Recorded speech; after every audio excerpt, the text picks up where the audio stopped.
Hello and welcome to Alternative Radio Cardiff. Today we're actually here with Elliot Oakley from the Wyllows. How are you doing, buddy? You all right? Hello, yeah, thanks for having me. Yeah, good. And we're also with Alito Alashkarudi. Hello, How are you doing? You all right? I'm good, thank you. Good. Slight change of structure. Now we're going to go straight into one of the songs from the Wyllows so you guys get a little feel of what they're all about. So introduce your song then, buddy. This was our first single, back out in July, and it's called Pebbles, so I hope you like it. Alternative Radio Cardiff, ARC FM.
Youre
Beautiful song. Do you want to talk us about the inspiration behind it?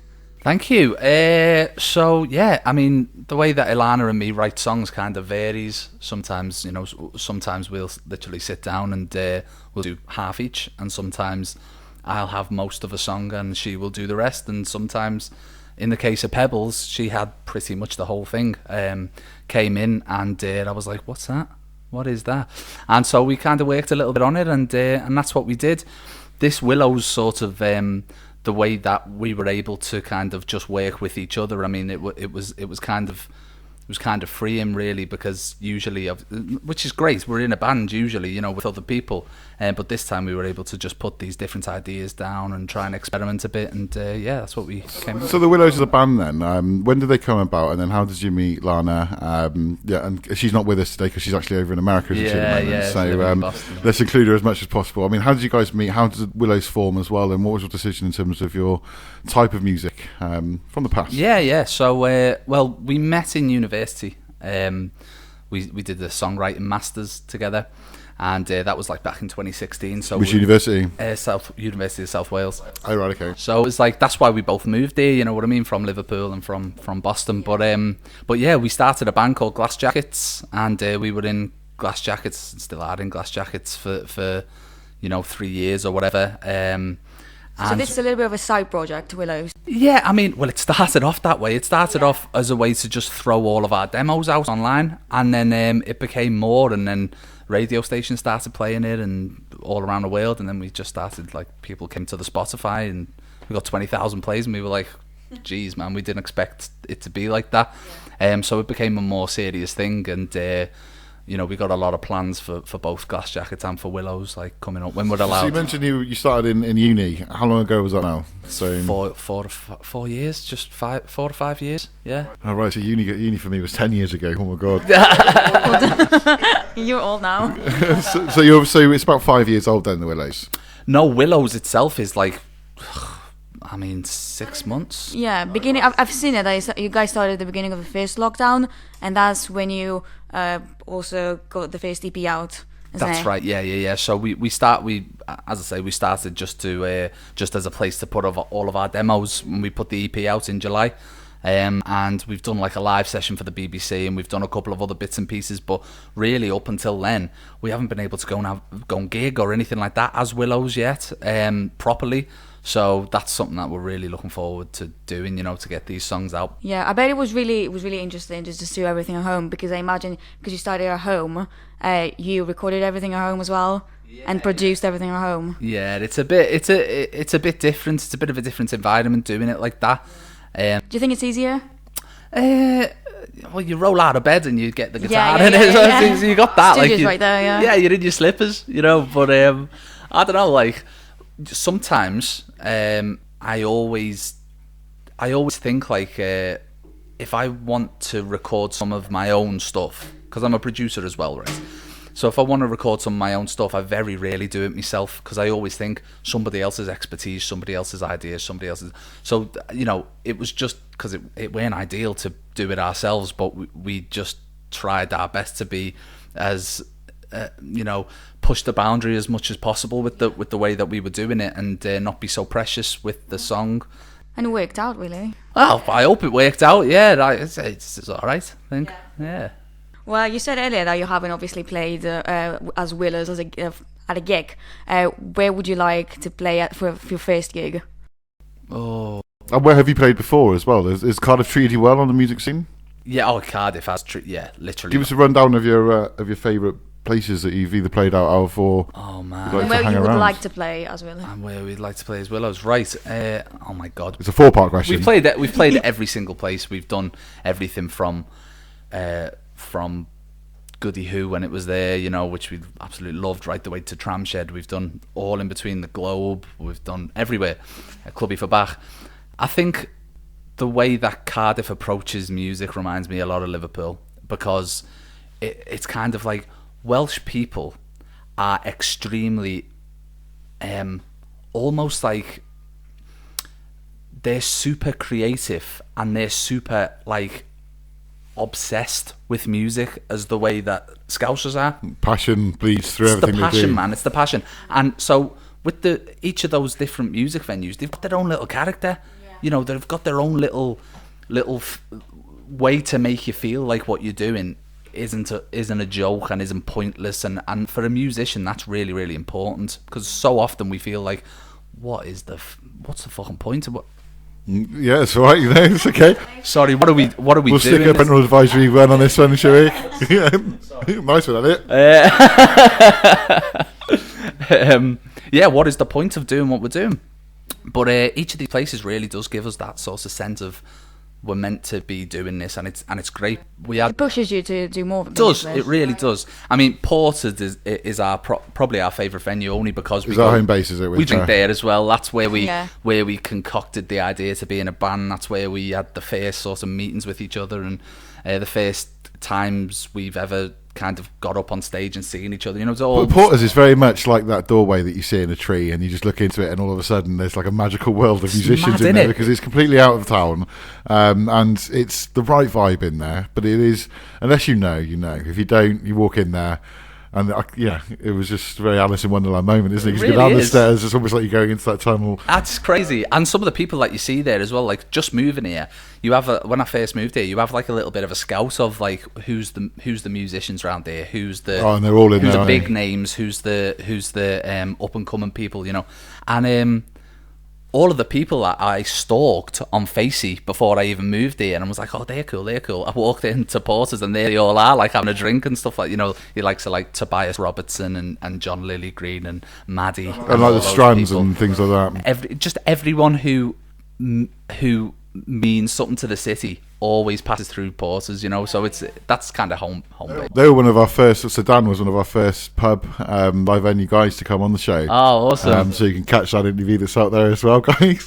But yeah, Porter's was one of my first, ignited a lot of my passion for the music of the live industry as well, as a fan, because I can't sing or dance to any avail. I'm just stage presence. Like. Yeah, you're just there to help.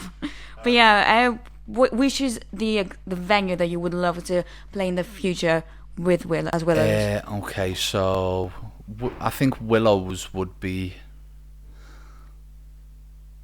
I'd love to do the Globe with Wyllows, only because the Globe, out of all of those places, and they are all great, all the places that are listed. What's different about the Globe? Okay, what's different? What's annoying about it? Firstly, the annoying thing about it is you only tend to get because of the way it is, where it is, and its running costs, I would imagine. You only seem to get like tribute bands there all the time, you know, or a band that had a hit in like the 80s, you know, and they'll come back. Fair play to them, still going for it, like, but you know, so they'll have a hit in the 80s and they'll be like, oh, let's go and hit the Globe, you know what I mean? And then you'll get a good crowd. But I went to support a band coming through, and it's got the best sound on stage out of all of these venues. The way it's like constructed, it's like the just bounces, the sound bounces around it. So with Wyllows, it's a little bit like ethereal at times, the music. So I'd quite like to do that. I think it would sound really well. Yeah, I'd love that to do that together with that type of music. I'd love to have a amazing. I would come see you guys. Oh, awesome! Yeah. Oh, I'll invite you. Thank you. We can arrange it. We can arrange it. Yeah, we can. As soon as everything properly opens, then yeah, all for it. So tune. Yeah. Should we go to the next one, which is Time Moves On? Yeah. So talk to us a little bit about this tune then, just before we bang it out. What is it all about then? Where did it come from? Time Moves On. So this is one that I sing, unfortunately for the listeners. This one that I sing, but it's a like a little more of a folky kind of country kind of vibe about it. It's just basically about sort of, you know, getting on with shit, really. Time moving on. Exactly. Get on with life, and you know, yeah, that sort of stuff. It's got a nice little sounding Telecaster in it, which I'm quite proud of. But yeah, amazing. Let's play it then. Alternative Radio Cardiff, ARC FM. I don't know what I don't know, or how I got to here. Promises and poison lips are fading to the back of my mind. I don't know when I let go, it'll just disappear. All the sleepless nights I'm happy trading for what I might never find. Time moves on, it's what they say. Time moves on, either way, day by day. So I guess I should be moving. and I guess I should be moving on from you. I don't know where I've been lately, everything's been blue. Sleeping in the home we built together, makeup on the sheets. I don't know when I got over dreaming about you, but recently the nights are getting better, and I can finally sleep. Oh yeah, time moves on, it's what they say. Time moves on, either way, day by day. So I guess I should be moving, and I guess I should be moving on from you. Yeah.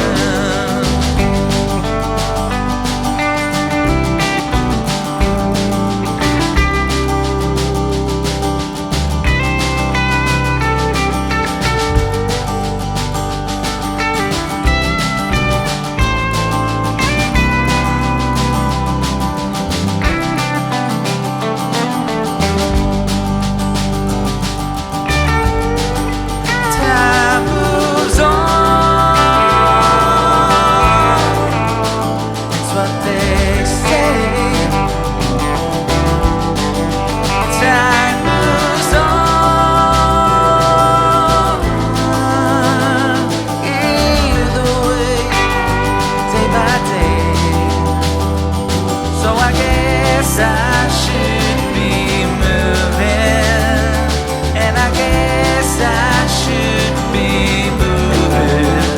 I guess I should be moving, and I guess I should be moving on from you. Moving on from you. So Elliot, another good tune then. But we were talking off mic a little bit then about your youth and well, how you came about becoming a musician you are today. So Yeah. talk to me. Well, 15 when I really picked up the guitar, and I could play a little bit. And I remember a couple of my mates, I'd only met them a few times, like just about town, do you know what I mean? So they weren't me mates then really, but they'd started a band, and I was well jealous. I was like, oh, I'd love to be in that band. I can't play my instrument for any, bass. And I was like, yeah, I can play bass. I didn't even know what a bass was. I just only knew a 6-string guitar. I didn't even know there was a 4-string. It was literally right at the start. And I was like, yeah, I'll give it a go. And so I joined this band, and oh man, like we weren't good, like that. But I tell you what, we did some like mad things. Like we had loads of interviews with BBC. We played all around London. We had all this stuff. What was the name of the band? Morning Glory.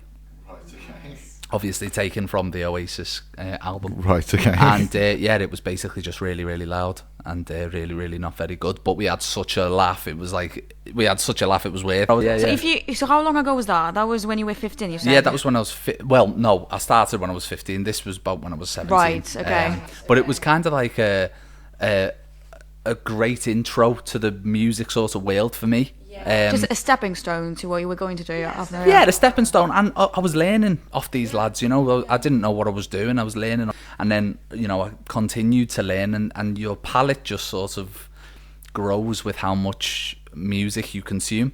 And being in this band, it was like shit. I was hearing stuff that I'd never heard before, and I was introduced to like the jam, and I wasn't into the jam before that, and the jam, and then going in from Paul Weller, then you discover the Kinks and the Who.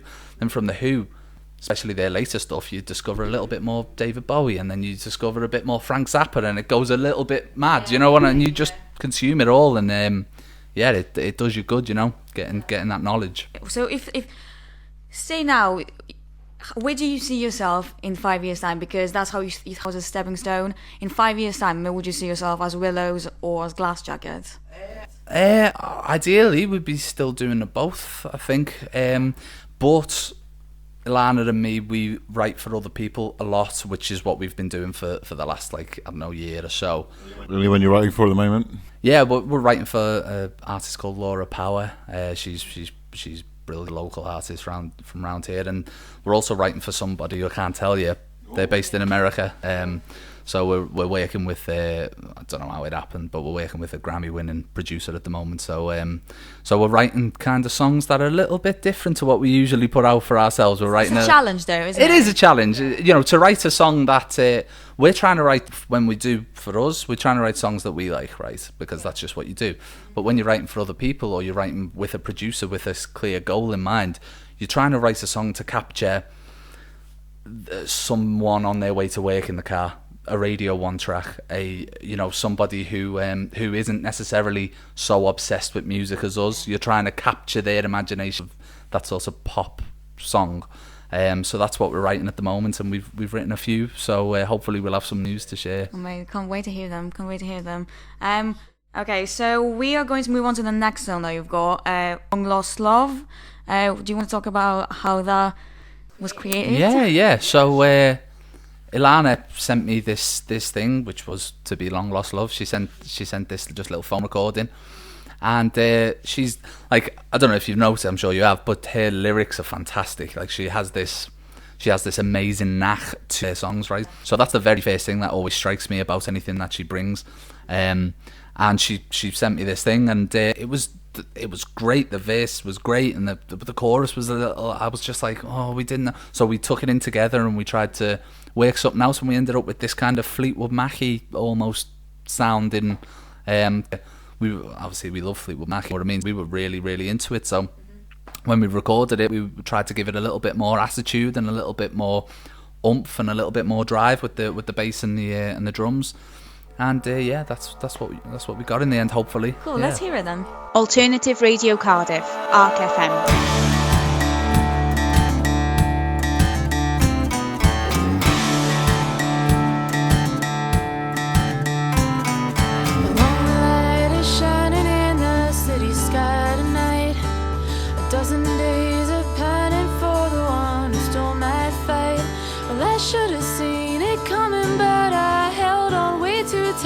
Blow away the sum of all my lovers and the broken parts they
So it is a bit funny. I've just been told who the Wyllows are actually working with afterwards as well, but we can't actually mention that as well. But I can say it's an absolutely massive artist.